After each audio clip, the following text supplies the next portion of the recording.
You're only a day away from Friday, and you're 10 minutes away from being up to speed on current events. I'm Carl Azuz. This is CNN 10. We're starting with an unusual election in Alabama and its effect on the U.S. Senate. On Tuesday, a vote was held in the southern state. It was to fill a vacancy in the Senate that was left when Alabama Senator Jeff Sessions was appointed to the job of U.S. Attorney General earlier this year. Mr. Sessions is a Republican. In fact, everyone from Alabama who's won a U.S. Senate seat since 1992 was a Republican until Tuesday. That's when a Democratic candidate named Doug Jones defeated a Republican candidate named Roy Moore to win the seat. Though as of last night, Mr. Moore hadn't conceded. He hadn't officially accepted a loss. The election was close. With 99% of ballots counted, Mr. Jones had won 49.9% of the vote. Mr. Moore had won 48.4%. The race wasn't just unusual because a Democrat won in a state that usually votes Republican. Moore, a former Supreme Court Chief Justice for the state of Alabama, is one of the politicians who's been named in a series of recent sexual harassment accusations made across America.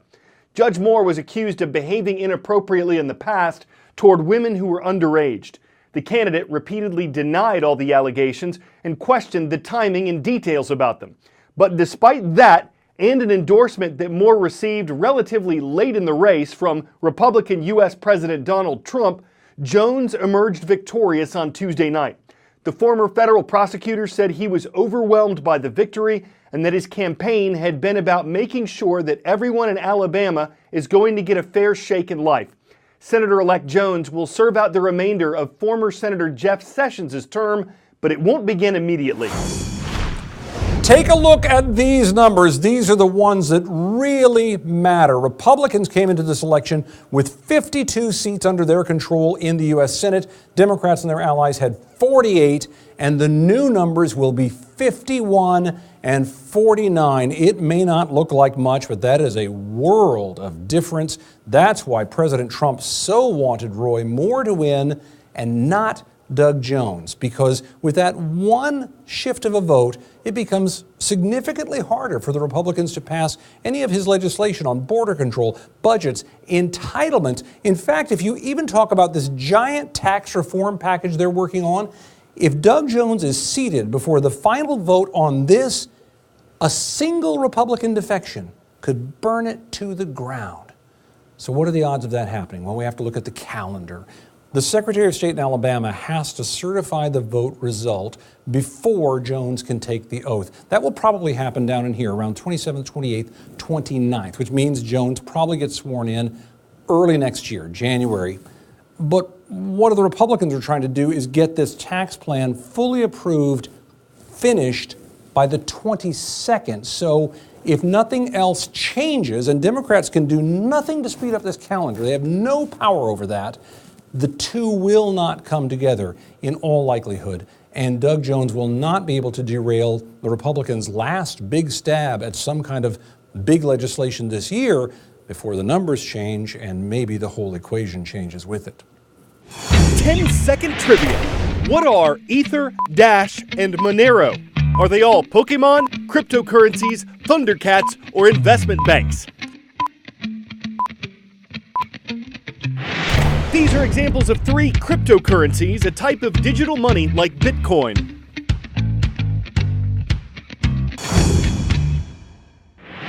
Bitcoin is the most famous of them. The currency was created in 2009. It's not issued by any central bank or tied to any particular country.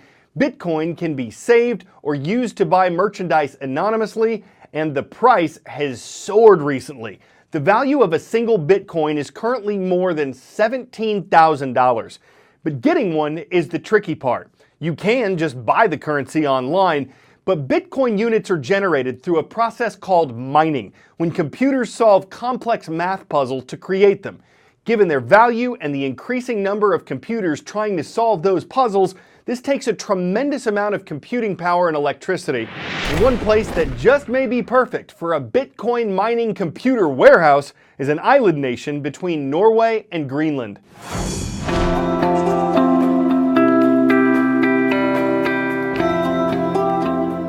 It's called the land of fire and ice. Ancient Iceland is now the home to an extremely modern endeavour, mining for bitcoins. At this Bitcoin farm near Reykjavik, noisy computers run 24/7, hoping to solve the mathematical puzzles that create the virtual money. Those who succeed are rewarded with bitcoins. What is all of this? So all of these are our mining rigs, we call them. Made up of standard hardware, but optimized in the design for Bitcoin mining.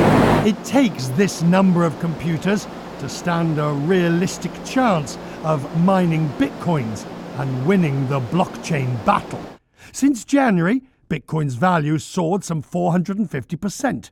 So with returns like these, you can put up with a bit of noise.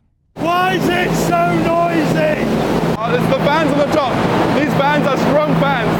They take out a lot of air.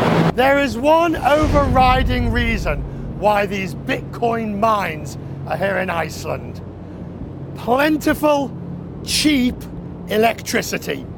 The country abounds with geothermal energy. The whole setup in Iceland is perfect for cooling all these machines. Ordinary air from outside is just drawn in, wafted through the computers, and then heated up and sucked back outside. Some call Bitcoin the biggest financial bubble the world has ever seen. Those who run this Bitcoin farm see it more a part of a thrilling future. There's several rival cryptocurrencies coming up which are competing for market share in the space, and many of them offer similar features. But I think Bitcoin has most of the benefits that all the cryptocurrencies have, and it's going to be the largest player for a long time to come. Iceland is a volatile, unforgiving landscape, perhaps perfect for Bitcoins. It makes this country a fitting location to mine digital gold. Another noteworthy event of the digital age, the struggle of the American shopping mall. There are currently 1,100 of these in the US, but experts are predicting that around 300 of them will close over the next 5 years. When larger stores like Macy's, JCPenney, or Sears close, and dozens have, the smaller stores around them often follow. There's still hope for many malls, but the landscape is changing. The American Mall was once the go-to destination for many shoppers looking for bargains and suburban teenagers looking to have a place to hang out. But the rise of Amazon and changing trends in fashion have turned some malls into modern-day ghost towns. Once popular chains like Wet Seal, Aeropostale, and Pacific Somewhere have filed for bankruptcy. Other larger retailers like Sears, Kmart, JCPenney, Macy's, and Kohl's have been forced to close stores. Several of these chains have announced layoffs as well. Amazon is a big problem for all these companies. The king of e-commerce now sells just about everything. It is even starting its own line of clothing, and Amazon is also opening up more and more of its own brick-and-mortar stores. Gap and Abercrombie & Fitch, once red-hot brands for younger shoppers, are struggling to stay relevant too. This has hurt urban malls particularly hard, with big shopping centers in Cleveland, Detroit, and other cities closing in recent years. But all hope is not, lost for shopping malls just yet. Many malls, particularly in more affluent suburbs, are adding popular retailers like Apple and fast fashion retail kings H&M, Zara, and Uniqlo as new tenants. So the mall may not be dead just yet.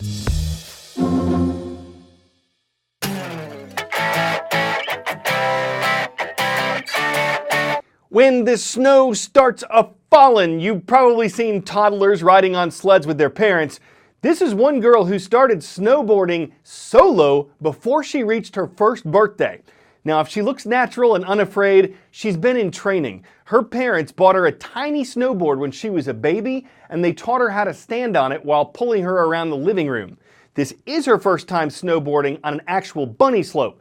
But if she looks more relaxed on her first outing than most of us, it's because she's had practice, baby. She probably thought it was pretty cool. Bet she babbled about it for days. Sure, she wants to carve out time to crawl back to the slopes. She's got an edge. And if she decides to become a mogul of the snowgle, it's going to be hard to pacify her.